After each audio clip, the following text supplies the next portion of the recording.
Fala aí pessoal, começando agora um novo episódio do Sessão às 6. Para quem ainda não me conhece, meu nome é Lucas, espero que estejam todos bem. E finalmente saíram os indicados ao Oscar de 2021. E fico muito feliz em dizer que de todos os indicados, 8 nós já discutimos aqui, o que é excelente porque mostra que nós estamos na direção certa. Se quiser saber quais são, dá uma conferida aqui na descrição, que temos o link de cada um, para quem quiser ouvir depois. Tô falando de Soul, Os 7 de Chicago e por aí vai. Então, só conferir lá. Mas hoje, pela primeira vez, temos uma análise dupla. 2 filmes indicados serão comentados. No caso, O Som do Silêncio e Nomadland. Ambos não haverão spoilers. Vou comentar só o que está na sinopse e nos trailers. Vamos começar primeiro por O Som do Silêncio. Se você aí quiser ir direto para Nomadland, na descrição desse episódio você também vai encontrar o minuto exato em que a transição é feita. Então é isso aí. Vamos à primeira parte. Bom, O Som do Silêncio conta a história do baterista Ruben, que tem uma banda de heavy metal com sua namorada. Ambos estão prestes a começar uma turnê pelo país quando Ruben começa a dar sinais de perda de audição. Está disponível no Amazon Prime. Esse mesmo filme está indicado a 6 categorias. São elas: melhor filme, melhor ator, montagem, som, roteiro original e melhor ator coadjuvante. Olha, não vou mentir, eu enrolei muito para assistir esse filme. Lançou lá em 2020 e eu vi algumas pessoas falando bem na época, mas só agora conferi e fiquei muito satisfeito com o resultado. Sempre achei que ia ser um filme bem triste e melancólico, mas na verdade lida com a perda da audição de uma forma extremamente realística. A história é super simples de entender, não é apressado nem lento, tudo tem o seu tempo. E eu gosto que nada é desperdiçado, ou seja, todas as cenas são mostradas por um motivo. E de forma bem especial, caso você assista, peço que preste muita atenção na forma como o filme começa e termina. A comparação é bem interessante. Tá, mas voltando para o roteiro, ele traz uma importância muito bem-vinda para os tempos de hoje, no caso a importância da representatividade. Um filme que traga visibilidade para o povo surdo e, mais interessante ainda, vindo do ponto de vista de um ouvinte. Eu me senti como se fosse o protagonista.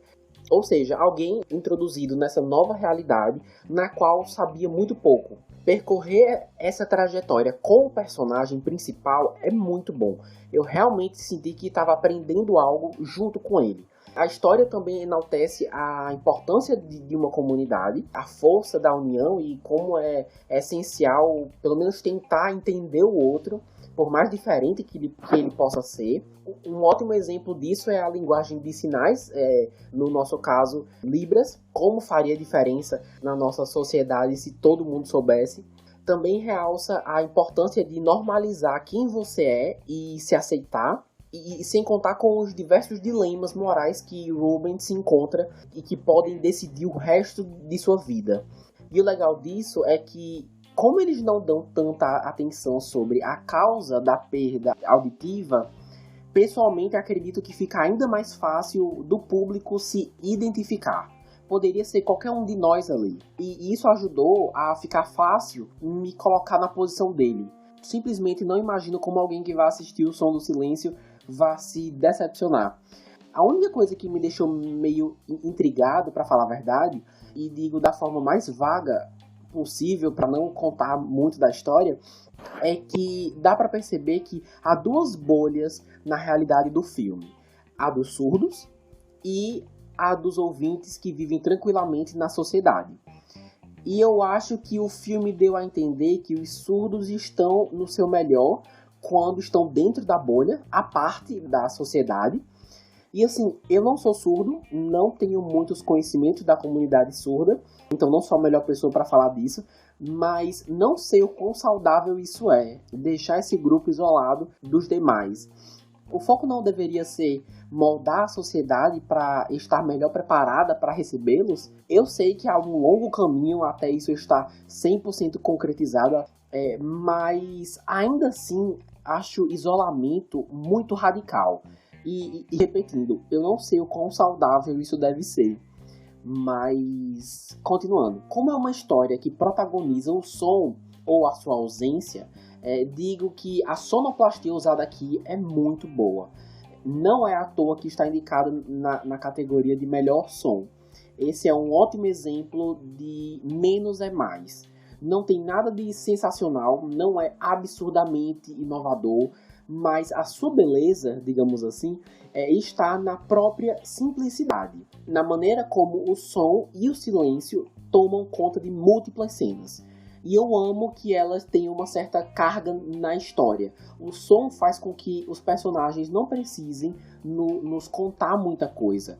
Os diálogos não precisam de muita exposição, porque nós constantemente somos colocados na posição do protagonista e a partir daí não precisamos mais que ele nos explique, porque nós já entendemos.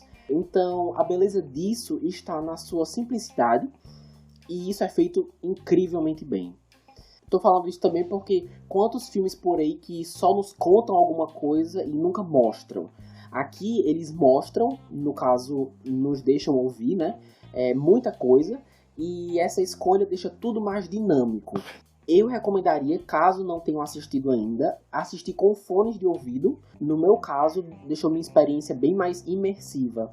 É o único motivo também que me deixou com vontade de ver no cinema. Como as caixas de som devem fazer diferença na experiência, eu imagino. Mas agora vamos para os personagens. Na verdade, apesar de todos fazerem um ótimo trabalho, queria destacar apenas um, mas antes faço uma menção honrosa para o ator Paul Raci, que interpreta Joe, o papel que lhe rendeu uma indicação ao Oscar de melhor ator coadjuvante. E ele está muito bem, espero que tenha mais oportunidades de trabalho daqui para frente. Mas vamos ao protagonista, chamado Ruben, interpretado pelo ator Riz Ahmed, também indicado ao Oscar, mas na categoria de melhor ator. Com isso, ele se torna o primeiro muçulmano a concorrer nessa categoria, o que é super merecido. Como eu falei antes, é através dele que o público tem uma noção do que ele está passando. E se fosse outro ator, a experiência poderia ser bem diferente. Riz traz alguém muito humano, e isso quer dizer com falhas, decepções, sonhos e esperança também.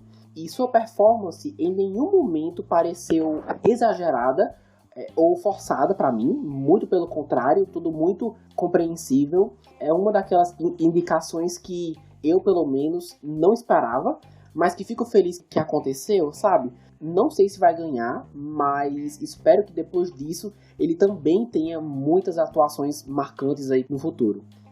Bom, no geral, o Som do Silêncio me surpreendeu bastante, veio numa ótima hora. As pessoas se esquecem que há diversos grupos por aí que não têm o destaque que merecem, e isso inclui no cinema.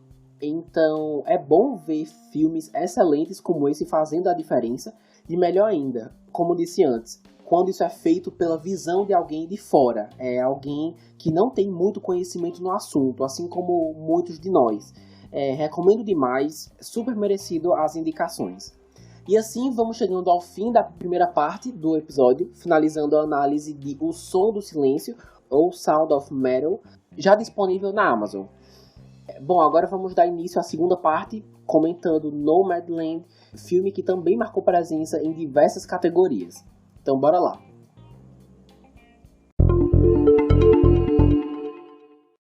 A sinopse é a seguinte. Após o colapso econômico de uma colônia industrial nos Estados Unidos, Fern reúne suas coisas em uma van e parte rumo a uma viagem exploratória fora da sociedade dominante, como uma nômade nos tempos modernos.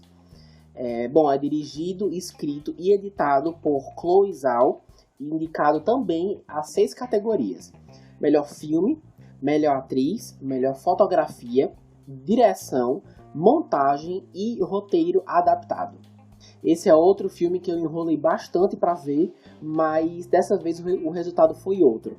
Apesar do tema ser sim interessante, no caso, trazer visibilidade para um grupo nômade que existe na atualidade e que está entre nós, eu não tive uma experiência muito boa. Não me senti muito entretido, não me apeguei à história ou a algum personagem. Simplesmente não achei divertido de assistir, sendo bem sincero com vocês. É claro que nem todo filme precisa necessariamente ser divertido. Existem muitos outros fatores que implicam também na construção de um filme, mas não houve nada aqui que me cativasse, sabe? Acho que o roteiro não construiu muita coisa que me motivasse a continuar assistindo para ver aonde ia dar. Para mim foi um filme de 1h30, 1h40, sobre a vida exótica e incomum de uma mulher, alguém que eu imagino que represente muitas pessoas, mas foi isso, sabe? Nada mais.